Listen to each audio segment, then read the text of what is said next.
Welcome to Season 10 of the Parenting Aces podcast. I'm your host, Lisa Stone.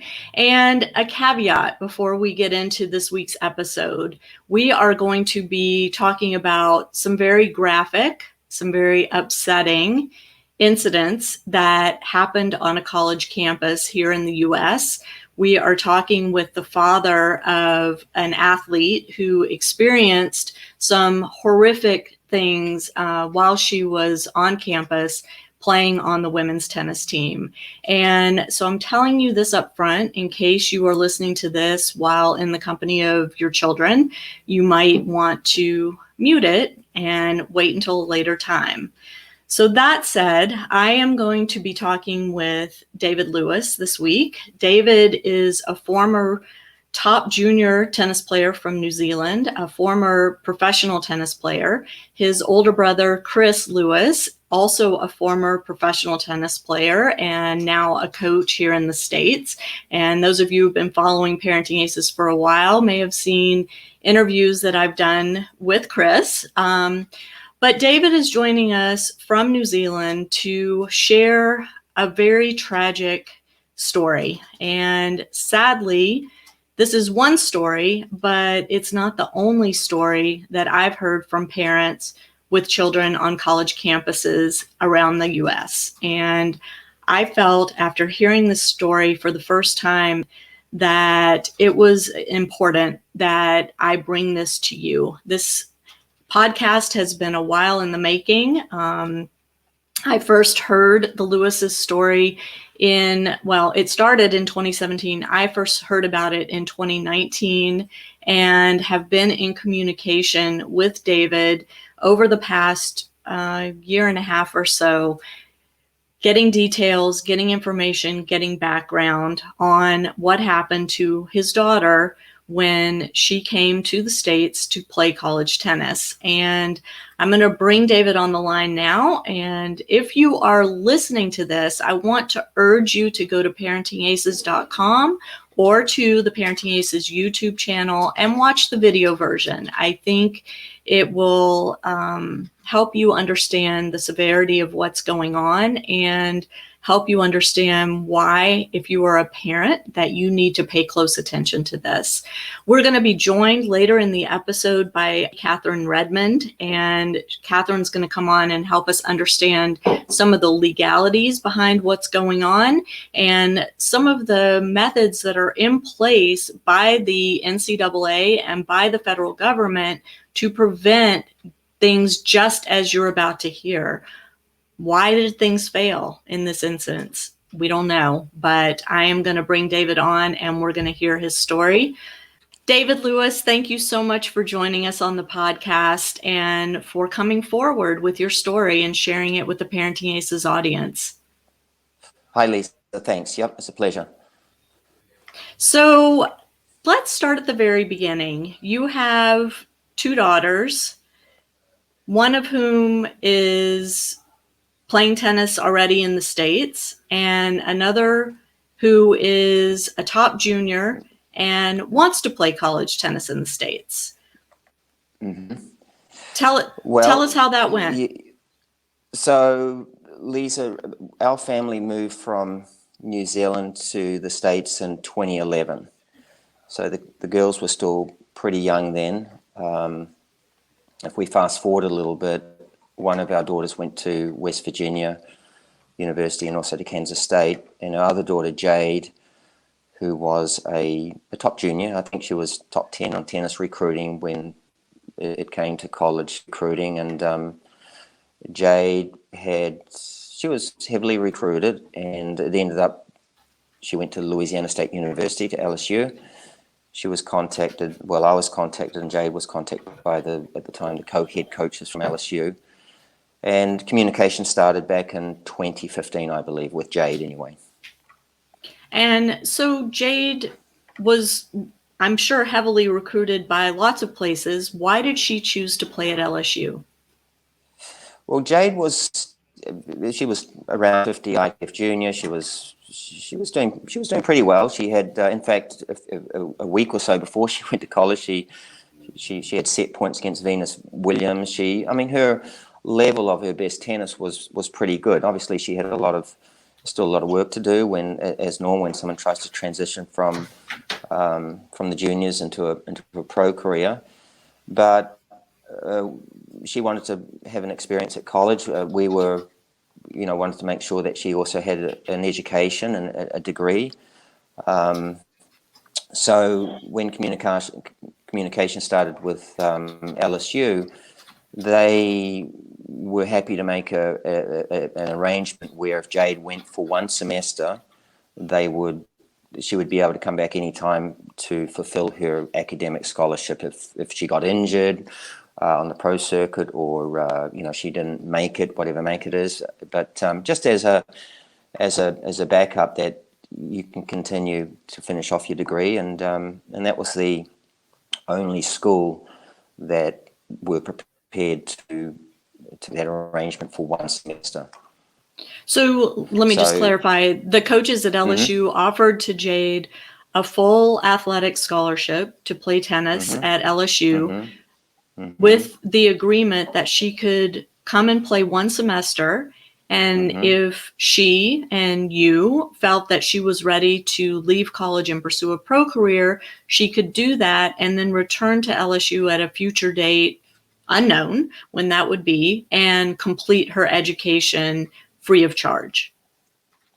Correct. And even before she went to LSU, that she was along she had already had sponsors lined up, knowing that, based on that semester, that she was going to turn pro basically in June of 2017 after that spring semester where she competed for the team or with the team at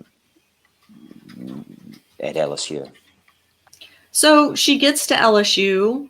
She shows up on campus. She moves into campus housing with a roommate, right? And her doubles then partner, what actually. happened? She was there. She was sharing a room with her roommate, a doubles partner rather, and this was in the spring semester. This was in January. This is in the spring semester, so January through to May 2017. Right. So she didn't start. Sorry. She didn't start in the fall. She didn't start in the fall of 2016. She started when the conference matches were about to start. So she started in the spring of 2017. So she then played some of the lead-in matches with the team to the main conference matches against the other SEC teams, and she was doing well. She was playing well. She started the first couple of matches, I think, at number 2 in the team, and then she played at number 1 for the duration of the rest of the matches. And look, she lost a few matches. She won a lot of matches, but her ranking in collegiate tennis, I believe, was already, by the end of that semester, she was top 10. She was already an All-American. So, she beat someone like, I think, Astra Sharma, who's a very good player. I think she was number 4 at the time, and it looks like she's coming along nicely. So she was, she was only 18. She'd just turned 18 in December 2016. So she was an 18-year-old girl who we had put, under the supervision of the co-head coaches at LSU for that spring semester of 2017. Prior to Jade stepping foot on campus, had you, as her parents, had communication with the coaches? Yes. Obviously during the recruiting phase, and then what Jade was going to be doing after the semester, the sponsors were there and she was going to turn pro. She was coming along nicely and ready to transition or give their shot for those 2-3 years between 18 and 21. And that's always a question that parents ask themselves, or juniors ask themselves, do I go to college? Do I stay on the pro circuit? Can they afford it? Is it the right thing to do? Are they going to get burnt out? And all the thousands of questions that parents and the players ask, what do I do? And Jade had a good level. I mean, she was certainly amongst the mix to give it a shot. I don't think anyone can deny that. And being already top 10 in college as a freshman, I mean, it's very good. Yeah, absolutely. But I guess what I'm getting at is when you had these communications with the coaches prior to Jade getting to LSU, and even once she got to LSU, there was nothing that gave you a sense that she wouldn't be protected, she wouldn't be safe. I mean, you had these conversations and felt good about Jade's decision to go to LSU. You felt like she was in good hands. Felt very well.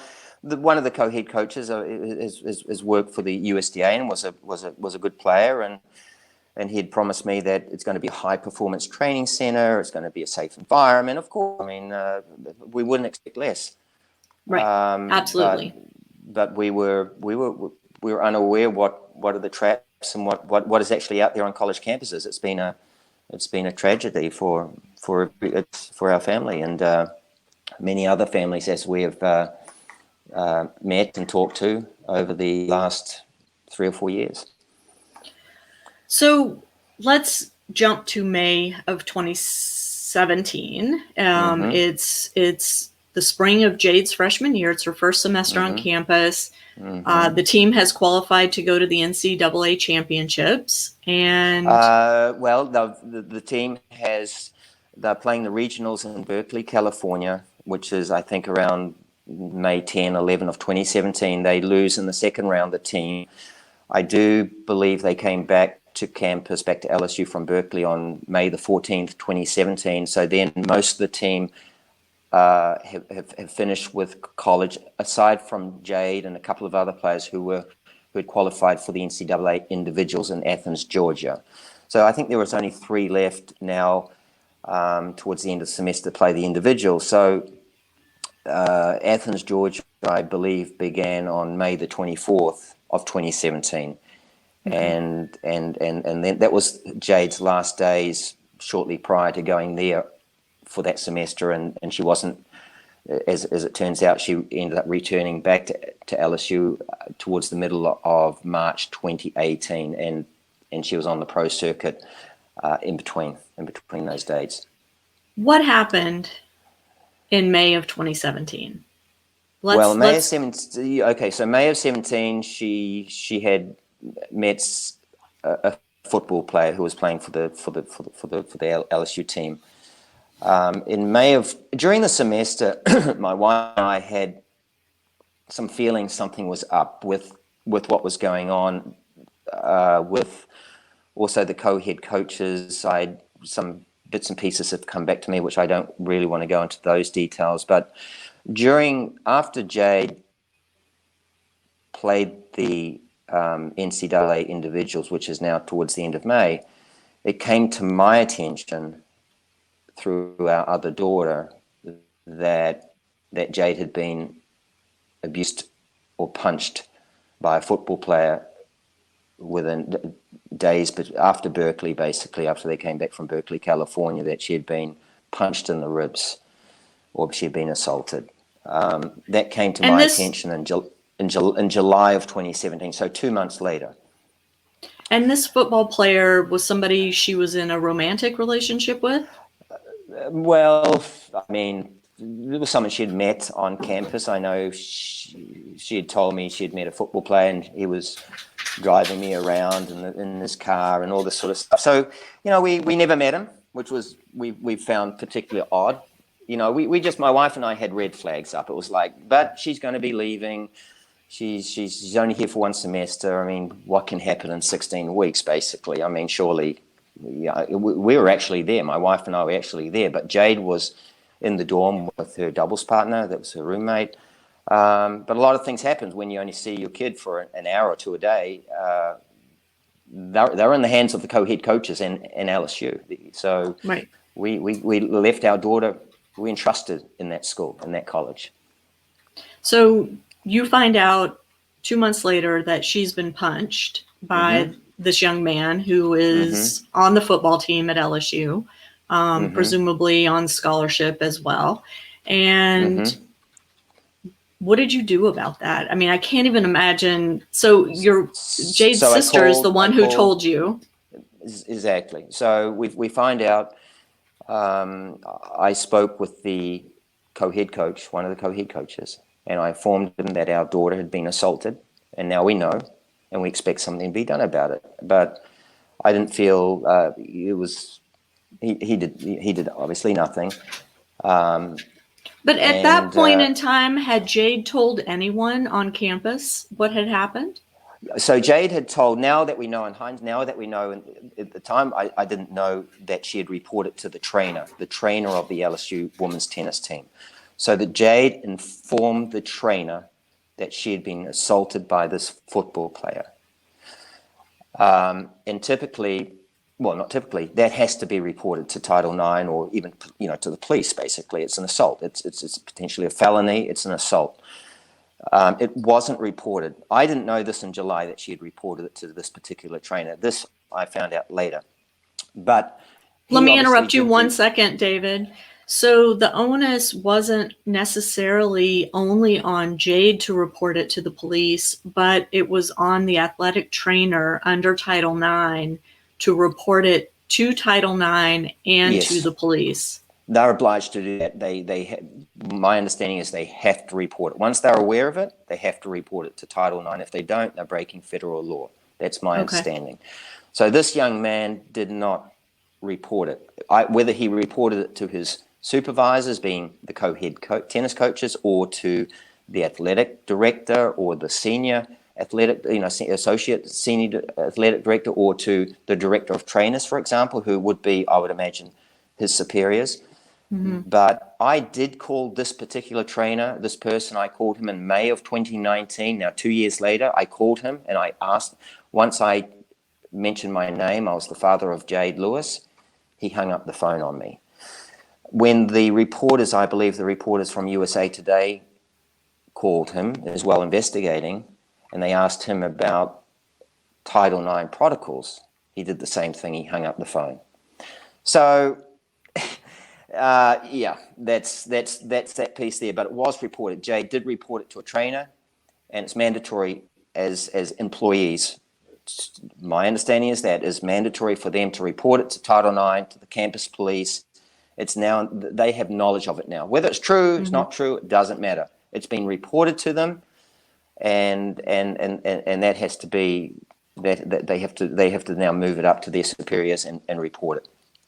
Okay, so it's now July. It's 2 months after the fact. Jade has left school. Mm-hmm. She's playing professional tennis at this point, as agreed to from the get-go. And you've heard nothing from LSU regarding this incident with your daughter. No, is she still in contact with the football player at this point? Yes, for sure.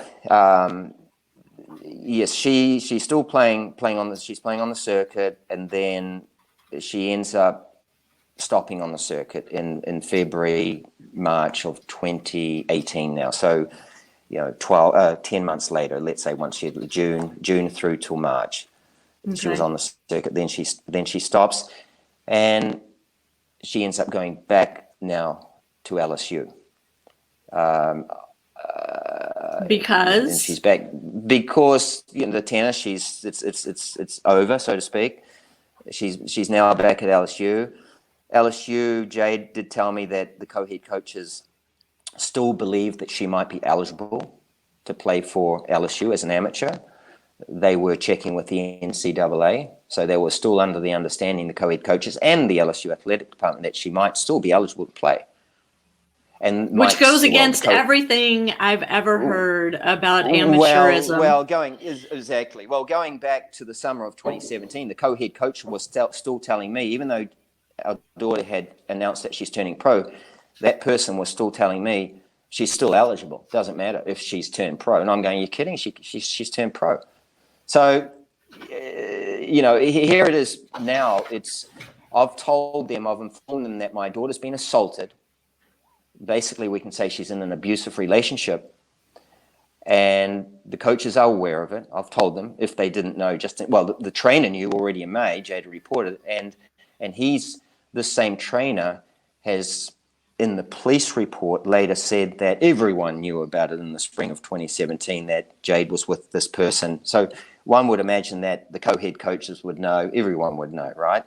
Mm-hmm. So now you have the co-head coaches knowing, or the athletic part knowing that what's happening, and yet still kind of trying to recruit Jade back to go back, so to speak, to the lion's den. and as parents, you know that, okay, we don't want her to go back there, because if she does, it's going to be real bad. And the football player is still on campus at that point. Nothing's happened. Yes. Nothing's happened. No, because he hasn't been reported. No one Nothing's knows been about reported. It. Apparently, right. Nothing's been reported. Correct. And you as parents didn't go to the police at that point. You were trying to work through the university to get this handled. No, but I didn't then work she through had the left, university. right? She had left, so we thought that, I've told the co-head coach that she's been assaulted. Nothing happens. I understood in my mind. I can't trust these people. People, I can't trust these people, because telling me she still can be an amateur. She can. If she's been assaulted, nothing happens. So I thought, okay, they can't be trusted. It's the end of the story. We have to see where all this goes, which is what happened when she went back to LSU as a student, with them still thinking she might be eligible still to play for the team. Let's check with the NCAAs. Let's check with her sponsors. Let's see where her eligibility sits. I mean, she's turned pro. She's announced pro. I would have thought that's no chance of having any longer an amateur status. Yeah. Right. But at this point, again, the police are not involved. No, they're not involved. The police are not involved. It comes to their knowledge later on, which I know the dates for them based on the police reports or the information that's come back to me as the facts. Yeah. Okay. So Jade's back in Baton Rouge, back on campus, and still involved with the football player. What happens next? So during that time in April 2018, LSU would have been seeing her eligibility. Is it possible? She was deemed ineligible at some time. It might have been April, it might have been May 2018. So that was done. So now she's there. She's studying. As we know later on, she's being abused. She's been assaulted. In fact, we know now as a fact, after a few days of going back in March 2018, this particular person broke her ribs, punched her and broke her ribs. In early April, while she was on campus. While she was on campus in her apartment. So, and then the date that was given for that assault was April the 3rd, and then our daughter went to see a doctor on April the 25th because she was in such severe pain for 3 weeks. So she's seen a doctor who's evaluated her. Now, this is all based on the police report. So this is coming from the detective out of who's putting the police report later on all together. And at this stage, so she's been assaulted within days of going back, broken ribs. She's seen a doctor who's evaluating it. And then our daughter reports it to the senior associate athletic director. She reports it to the trainer, the director of trainers, and to the same person, the trainer, who she had reported to back in May 2017. So those three people were informed on April the 25th after Jade had been evaluated by the doctor because she was in such severe pain. She had to get some treatment and so on. They didn't do any x-rays or anything. No x-rays, nothing. And the doctor that she saw was part of LSU's medical? No. Okay. Independent, I believe. He's an independent doctor. So the doctor has said that, and in the interviews in the police report, it has said that the trainer jotted or put his evaluation into an LSU computer. And when this particular trainer was interviewed later on, after the football player's been arrested, later on, the trainer has confirmed that he did put the evaluation into a computer on LSU, but strangely enough, weeks later, in a second interview, he denied that he had put this evaluation in the computer, whereas the doctor, when he was interviewed, he confirmed that he saw the trainer writing his evaluation into the computer. So, reading this police report is just, the facts are coming out, and it seems to be one lie after the other. It just doesn't add up. And then so you've got those three administrators or trainer, director of trainers, and a senior associate athletic director who are now aware of it. However, we also have found out later that an executive deputy athletic director on April the 14th received a text message from the perpetrator, from the abuser, that he had assaulted our daughter, and it's bad. And he hasn't reported it either. So at this stage, we've got the trainer in May knew. We've got myself telling the co-head coach about it. That's in July of 2017. That's 2. And who knows who the trainer told back in May. One would think that he told his superiors, but when I wanted to ask him what he did, he hung up the phone on me. So that's 2. Jade goes back in March now, and then on April the 14th, the executive deputy has received text that she's been punched. That's 3. On April 25, we've got now 4 and 5. The senior associate athletic director know, the director of trainer knows, and plus again the same person that knew in May. So now we've got 5 who at least knew. And so let me just stop you 1 second, David. So all these people at LSU in the athletic department and in the medical community know what has happened. Meanwhile, the football player is still a student on campus, a student athlete, still on the football team. The senior associate athletic director, when it came to her knowledge, did report it to Title IX, but no one reported it to the police. No, it wasn't reported. So, and no one was there protecting Jade. She was on campus. She was on campus. She had been with this football player. Yes, exactly. Who was exactly assaulting her, abusing her. So, let me just stop you 1 second, because I need to clarify this. So Jade's in this relationship. It is an abusive relationship, no question. She's at this point just turned 19 years old. She has been physically abused by this LSU football player who has gone unpunished, is still a student and a football player on scholarship at the university. Jade's on. Don't forget also this particular football player.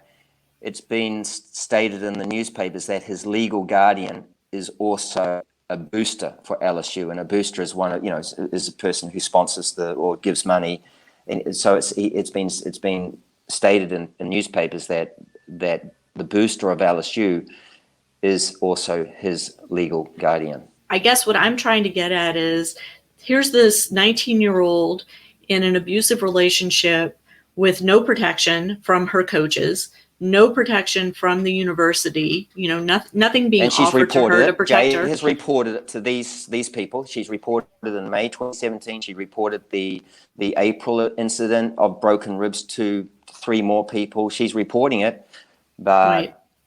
It hasn't been reported to the police. It was reported to Title IX, but then Title IX investigations, they didn't even file a Title IX investigation for May, because in April 25, when Jade then reported the second incident, she also again reported the May one. There was no Title IX investigation for that one. That was brushed under the carpet. So I didn't. We as parents, my wife and I, did not receive one single phone call from LSU saying that this is going on. Not a phone call. Not once. And Jade, at this point, to be clear, wasn't communicating all of this with you either. You didn't know what was continuing to happen there, right? We suspected that she was something bad was going. We after we knew already in July that she had been assaulted in May. So one understands abusive relationships and so on, but we were powerless. Right. I mean, what I'm trying to get across to the parents here, because I want to make it very clear that it's not like you knew and sat back and did nothing and allowed your daughter to go back there. There was something going on in Jade's relationship with the football player that made her want to continue that relationship. And this is a pattern for abusive relationships, right? This is correct. We know this from reading articles and news stories over the years, that the victim in the relationship oftentimes cannot or refuses to leave the relationship.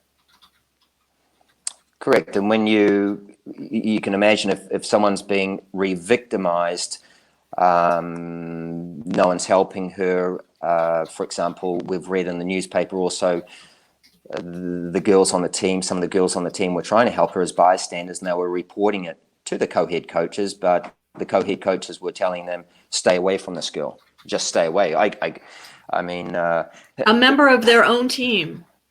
Members of their own team telling the and they were being told, stay away from Jade now, stay away from her. So here she is, she's being in a horrific situation, and they've just left her to be basically potentially killed. And what are you doing at this point? Because you're aware of what's happening. What are you doing to get her out of there? What are we doing? We're thinking that sooner or later this person is probably going to be arrested, and hopefully she stays alive. In the meantime, we'll have to sit and wait and pray. Because she refused to leave at that point. If I'm sure if the school, the whole thing would have been nipped in the bud from the beginning, and they would have followed Yes. protocols, we would have known about it. We would have known exactly what's going on. It would have been different. This guy would have been potentially kicked off the football team. The whole, it would have been totally different. But everything Right. escalated, and until the abuse got horrific, which included, strangulation and many things. And then finally, this football player was arrested in August 2018. And then we read it in the newspaper. That's how we found out. I could imagine it was going to happen. And where was Jade at that point? She was still at LSU.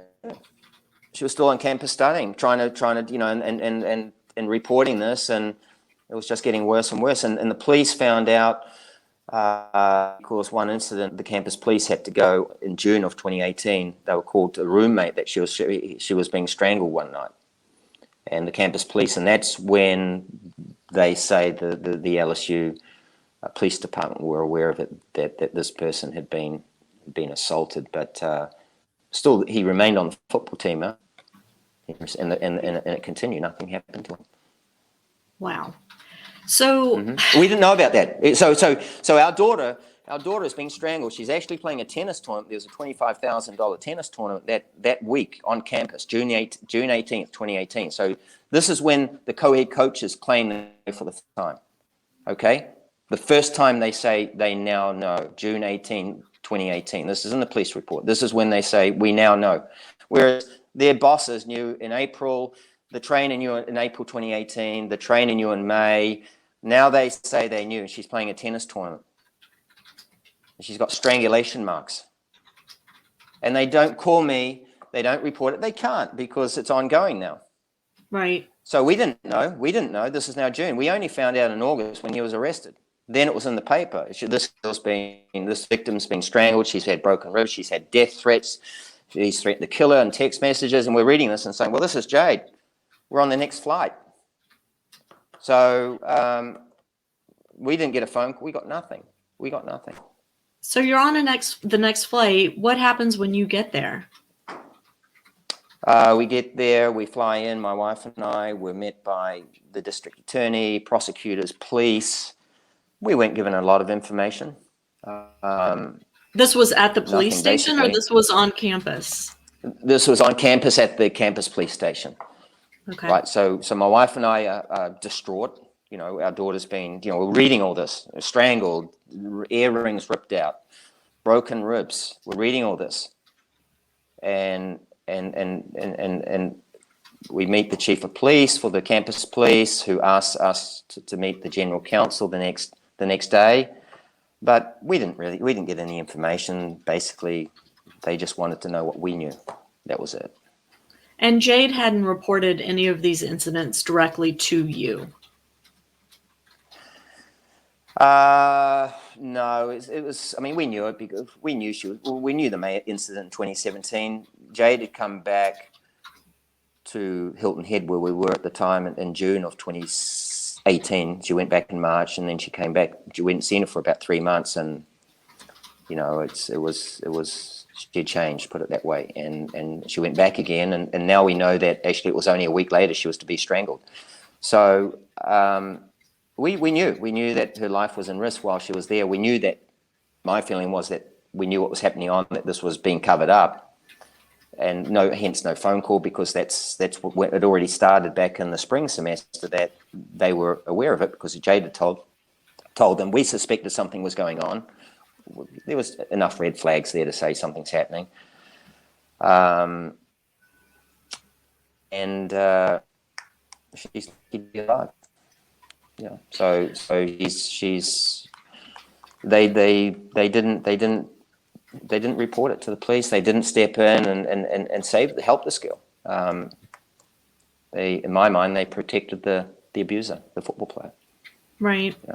Well, the moneymaker, right? The football Well, we program know that. I believe football. Exactly. I believe the football there makes $100 million for the football program LSU, and it's a lot of money. And we know that the NCAA make $1 billion in the SEC, and there's revenue from TV rights and everything else. And so, it's all about prestige and money. And a victim who's been assaulted or raped or whatever are meaningless to them. It's not. They're meaningless. They're meaningless. It's the prestige and money that counts. Right. I guess I keep coming back to the fact that Jade wouldn't leave LSU, and the control that this football player had over her, and the helplessness that you and your wife must have felt through this process, because this is going on. You've trusted your child to this athletic department, to these coaches, and you can't get her out of there. She's been horrifically abused, assaulted. She's got death threats. She's been threatened. She's been threatened by different people to have a scholarship pulled. She's been blackmailed or whatever. I mean, she had nowhere to go. This young girl who's now doesn't know what's up from down. Thank goodness that she's no longer there now. That's fantastic. Yeah. So we were hoping to have Catherine Redmond on with us. I just got a message from her that she's actually driving her dad to get his COVID vaccine. So good for her, and is not going to be able to join us, which I'm disappointed, but hoping to get Catherine on at a later time, because as I alluded to earlier, there are two laws that should have protected Jade in this situation. The first is Title IX, where the university was obligated to report what was going on when they were first informed. And then there's the Clery Act, which I am not versed in, and was really hoping to get Catherine here to educate us all on the Clery Act and how it works. But so I'm hoping we'll get her at a later date, and we'll do a follow-up to this. We did get word today that there is now a federal investigation into what's happening at LSU. David, I know USA Today has been reporting on this story for several months now. Local media in the Baton Rouge area and the New Orleans area have been reporting on this. Anybody who is familiar with LSU football knows that it's huge. I grew up in Louisiana, so what do you want to see happen moving forward? Well, you've seen by the investigation by the USA Today reporters that a lot more victims have come forward and given their stories. There's been players on the LSU women's tennis team who have said, one came out and said back in 2012, the first semester that this coach was working, one teammate reported another teammate being abused by the boyfriend, and she reported it, and it says in the paper that the coach, the same coach, was angry. That why did you report it? That's in the paper. And so this is the very first weeks this lady has now started her job, 2012. So and then there's another girl who was raped on the team, Okay, they're starting to come forward, and you're reading all the stories about And it's their not just tennis situation. players. Let's be clear. It's Not not just just tennis players. female No, tennis. it's not the Yeah. tennis players. No, I mean it's not their tennis players. It's other girls who have been raped or assaulted. Who knows if some of them say they've been drunk at the time, but have they had drinks spiked? There's a lot that happens on these campuses, and basically at this point, anything's possible. But as the USA Today reported, it appears to be a systemic mishandling of sexual and dating violence. It's systemic, and therefore, it's just come out today, or it's just come out now that the U.S. Department of Education, the Office of Civil Rights, will be investigating LSU, which is probably about as bad as it gets. So, going back to your question, look, we are trying to seek justice for what has happened, hold those people accountable who have enabled this. The enablers, in my mind, are potentially worse than the abusers themselves. They're complicit to these crimes, I believe. And so we seek justice, and we also seek to prevent future families, whether it's LSU or another school which is doing the same sort of has the same sort of organization where they're prepared to cover up anything to save their football program and make dollars, that other victims and families and parents are aware of that. Beware of this, beware of that. Understand Title IX, the Clery Act. That this is. You have the athletic director. It was reported in the USA Today report on June the 8th, 2016. The athletic director at the time at LSU sent out an email to staff, administration, coaches. Any abuse issues, report them to the senior associate athletic director in human resources. Keep it in-house, he's telling them. That's not, my understanding is that's already breaking federal law. He's sending these emails out. That has to go straight to Title IX. And even though Title IX is still employed on campus, but that's an email that came out that the USA Today reporters were able to get through their public records requests. And then you have that same AD, that email was sent out in June of 2016. And then in September 2018, the same AD did a question and answer in the newspaper saying that we would never keep anything in-house after this football player had been arrested. So the total opposite to actually what's happening, saying that we'd never do anything in-house. We do this correctly. We're not like other schools. Where he's sending out emails saying keep it in-house. So due to the investigation from the journalists, and they've done a fantastic job, and now you have there's also now a law firm that LSU appointed, Hush Blackwell, who are investigating. But this takes it to another level when you have the U.S. Department of Education investigating it. This is now, they say federal law has been broken. So this becomes now very, very serious. Yeah, about as bad. That's as bad as it can be. Yeah. Absolutely. And there's reason, obviously. There's so many victims that have come out now, and there's so many. There was one girl that was a victim who recently said in the newspaper that another 12 girls have come to her who were assaulted or raped. Another 12. So you can imagine how many are out there. I mean, they say statistically 20-25% of girls when they go to college will be raped. They will be assaulted. And only about 10% report it. The rest just too ashamed. They suppress it. So do your numbers. There are 30,000 students at LSU. And they're being protected. Their lives are going to be destroyed. Not destroyed, but they're going to be, they have to go through a lot of things. And it could be different if their well-being, was more important. Their students, that we as parents put our trust in them. If that was more important than chase, the football program and the money and the football coaches going from $4 million contracts to $9 million contracts if they win national titles. Yes. That's sort of it is money driven, sadly. And I want to say I did reach out to the coaches, the women's tennis coaches at LSU, giving them an opportunity to come on the podcast, to add a comment or, respond to this. And as of today, as of the day we're recording this, I have not gotten a response from them. If I do, certainly I will follow up with them and, want to give them a platform to tell their side of the story as well. But in the meantime, I think it's really important for the parents out there to understand that when you go to orientation, before your child starts their freshman year at college, I know from my own personal experience going through it with my 3 kids, we're given the safety talk, right? The university spends a lot of time telling us and reassuring us that when our children are in the care of the university, they will be protected, they will be safe. There are systems in place for reporting any violence, any crimes, any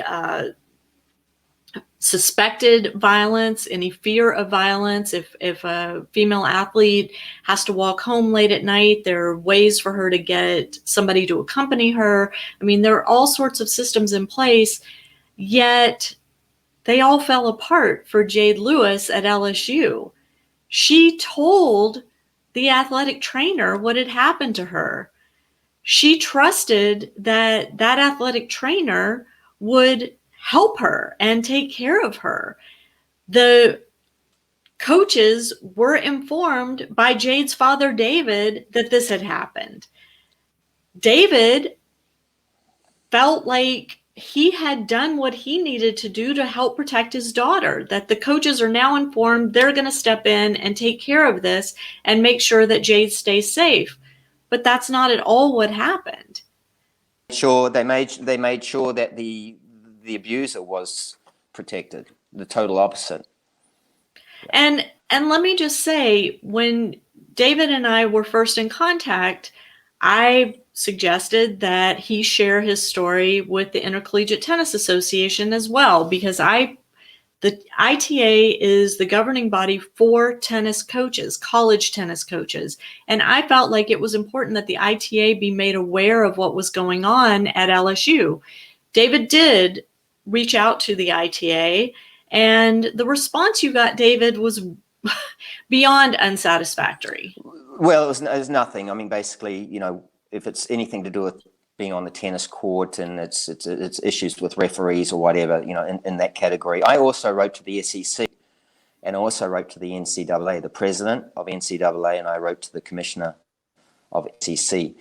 And the SEC forwarded all my correspondence onto LSU, and the NCAA basically said, work with LSU. Well, I was in no communication with LSU because they couldn't be trusted. And when I did ask for information, they've lied to me. They've stonewalled me. They haven't released documents. So maybe the U.S. Department of Education, we'll see if they can tell them as well, basically get lost. Well, I don't think they will be able to do that. So that's what happens to parents. You're just bullied. You're bullied. You're stonewalled. You're treated. You just go away. Go away. And you've read that in the paper about the victims. They don't give you information. When USA Today asked for information about one girl who had been assaulted, or there have been photos taken of her by a football player, LSU said that there was nothing on record of this person, of this football player. But then, as it turned out, there actually was, and then it was redacted. Yeah. And then it came out just recently now that they filed a lawsuit, or they wanted to have the redacted version unredacted, and the judge, they ruled in favor of it's going to be unredacted. So that's a win. That's a win for keeping these people accountable. So look, there's a lot of things happening there, but it shouldn't happen. It shouldn't be necessary. It shouldn't be that we go through what now has happened in many other families. And it's time that these organizations that are systemic in this process, and that those who are part of it, are held accountable, and Absolutely. That parents are aware this is what's out there. It's not, we trust, and plus as our children turn 18, they're the FERPA, there's right. educational records that we're not privy to, but that doesn't come under the umbrella of, that doesn't protect criminal records, but still the campus police, for example, report to the General Counsel of LSU. So very difficult to be, you're being told by the General Counsel as a chief of police on campus what to do and what not to do.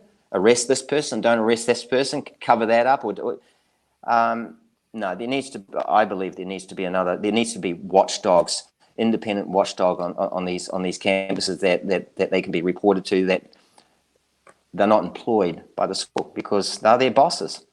Right. It's And a system that's flawed. I want to say David has been brave enough and generous of spirit enough to come forward with this story. I have been contacted by other parents who have had daughters experience similar things on other college campuses who weren't ready for whatever reason to come forward with their stories. So this isn't an LSU problem. This is a college problem. And as such, we now, as parents, have additional responsibilities put on us to make sure that when we are sending our kids to college, that we know that our children are going to be protected, God forbid, if something happens to them. David, if you could go back and start this whole thing over again, do you think there were questions you could have asked or people you could have talked to make that red light really strobe in front of you to make you know not to send her there? I didn't know of the Baylor scandal where, there were X amount of gang rapes and rapes and it was covered up, and, then you have the Larry Nassau, the Michigan State, and there are so many. I wasn't, I'm not familiar with the football cult in America, even though I watch it sometimes, but and all this is happening on a campus. My mind couldn't go down there, so to speak. So I just wasn't aware of how corrupt this could be. I mean, how important the football was and the money that basically, we're going to protect the program at all costs. And if a girl's being assaulted or raped or strangled, doesn't matter. We're going to the football program. The money has priority over them by far. They have no priority. So for a parent who's watching this, and let me just say, I want to urge all of you to look at the show notes on ParentingAces.com, because I will have all of these articles that David's been referencing and I've been referencing during this conversation. I'll have those articles linked in the show notes, and you need to read them.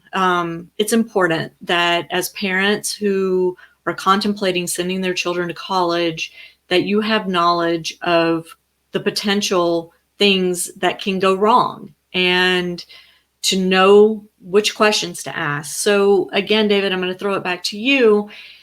If a parent came to you and said, I'm considering my child wants to play college tennis, we're looking at these schools, how do I help prevent my child from suffering what Jade went through? What do you say to them? Yeah, I think doing your due diligence on the coaches, on the program, on the athletic. Is there a history of these type of things happening at that particular college? Fraternities, and you just have to investigate yourself. You have to do your due diligence and do your homework. Ask the coaches. We were guaranteed this is going to be a high performance training program, a safe campus, of course, but yet it was the total opposite. The girls are in this situation. The girls are young; they're 18, and they're away from home for the first time, so they can kind of easily be manipulated, or things can be if they're talking to the coaches. And you need to have a coach who's really got their best interest at heart, that cares for them, not only for their tennis, but more importantly, their well-being and their safety, and that they feel comfortable that if there's something else. But again, you heard what we read in the newspaper about that one girl under the same coaches we're talking about, or the female coach, that she did report her teammate being assaulted. And here it is, the same coach back in 2012 getting angry. Why did you report it? Mm-hmm. I mean, I've coached. I've been a Fed Cup captain. I've looked after. I've coached. I can't fathom it. I can't. Well, and I don't want to leave the parents feeling helpless here, right? I want those parents watching this to feel like there's something they can do to make sure that their kid's okay when they go to school. And given the level in Jade's case and in these other cases that are now coming out at LSU, I don't know what I can say to parents that's going to give them comfort in all of this. I really don't. Well, I'm at a loss. Look at the University of Utah. You look at the University of Utah. The Lauren McCluskey.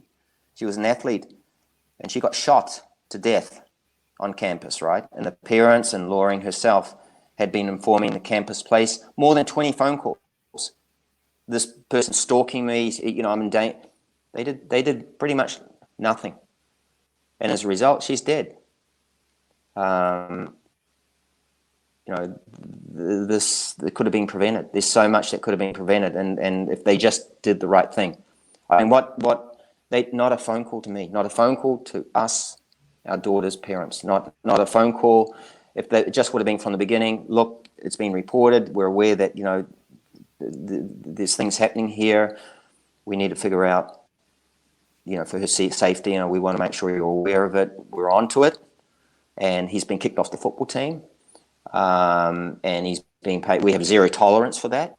And not the head coach coming out and saying, well, it's a legal matter.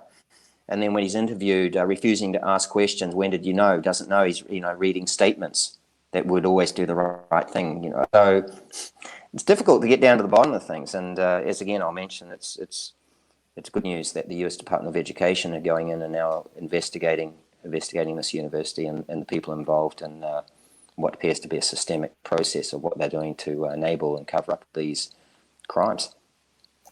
I think, what I do want to leave parents with here is how crucial it is to maintain communication with your child when they're in school, and to make sure that you're connected with their roommate, that you have a talk with your child before they leave and before you leave them on campus, that you're there for them. If something is going on that doesn't feel right for whatever reason, that they need to confide in you or confide in the roommate and let the roommate know, hey, here's my cell number.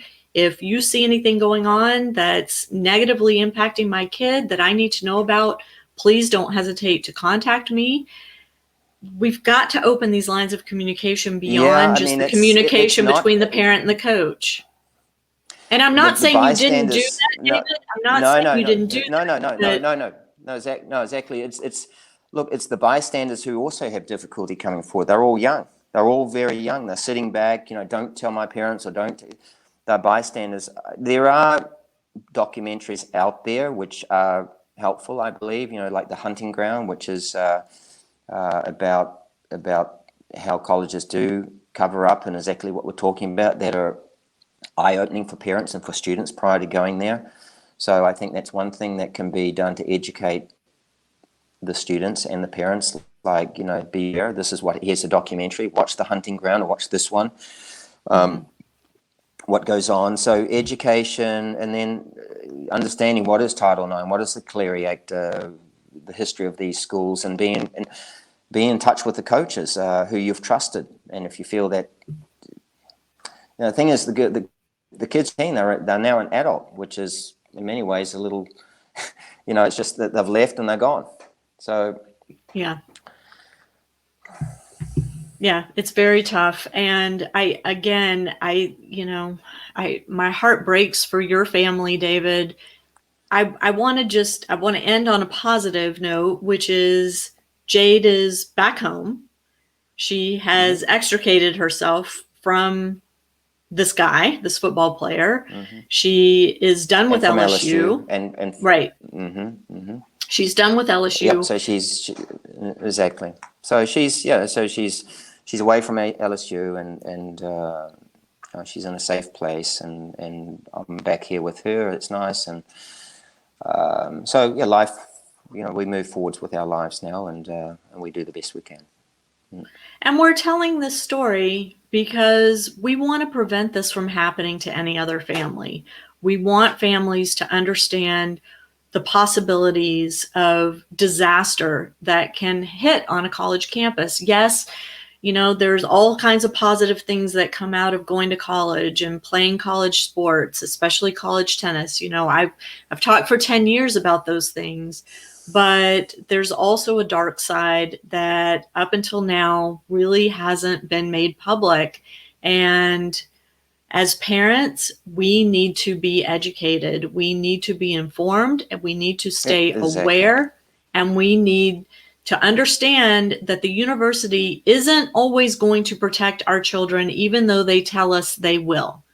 So this is about, in my view, this is not negativity. This is all about being aware of what, like you say, the dark side. What are the dangers out there, and how best to be prepared for the parents and for the students before they step foot on a campus, and in the hands of the coaches and the athletic department, all those who are involved in their well-being. And understanding that most college tennis programs, if they are at a school that has football, those tennis programs are funded by the football program. So it makes sense in a twisted sort of way why this would be covered up, right? The tennis program is at the mercy of the success of the football program. The football program is generating hundreds of millions of dollars. So, it's generating a lot of money for the conferences, the SEC or the Pac-12, whatever it may be, and then of course for the NCAA. And what do the NCAA have to say about this happening on their campuses? They're the governing body, after all, aren't they? So that's another situation. But we're talking about safety for our kids on campus. And what the dangers are out there. Right. David, thank you so much for coming on the podcast and sharing your story. We will be doing another episode to talk about how things are progressing as more comes out in not only Jade's story, but all of these stories that are being exposed at LSU and campuses all over the country. I really appreciate it. I am thankful for your compassion and your honesty, and very glad to know that Jade's okay, and that you guys are continuing to move forward day by day. Day by day, exactly. That's where we're at. Thanks, Lisa. Look, it's a pleasure, and if we can help save one victim being, assaulted or whatever it may be, then that's a help already right there. So, and perhaps there's a lot more that can be done to try and educate, tennis parents and tennis kids who are about to go to college. So, it's been a pleasure talking to you. Thanks for inviting me. Thank you, David. To my listeners, thank you so much for tuning in. I really hope that you'll go to ParentingAces.com and click on the links to the stories that have been written about Jade Lewis and LSU and the other students that have been victimized by football players on the campus, and that these football players have gone unpunished to date. The coaches have gone unpunished. The athletic directors have gone unpunished. But it seems as though things are about to change for the positive. So thank you for tuning in. And I hate having to share this kind of story with you, but it's my job, my role to educate all the parents out there. And this is part of that educational process, unfortunately. Thank you. Have a good week, and we'll see you next time on Parenting Aces.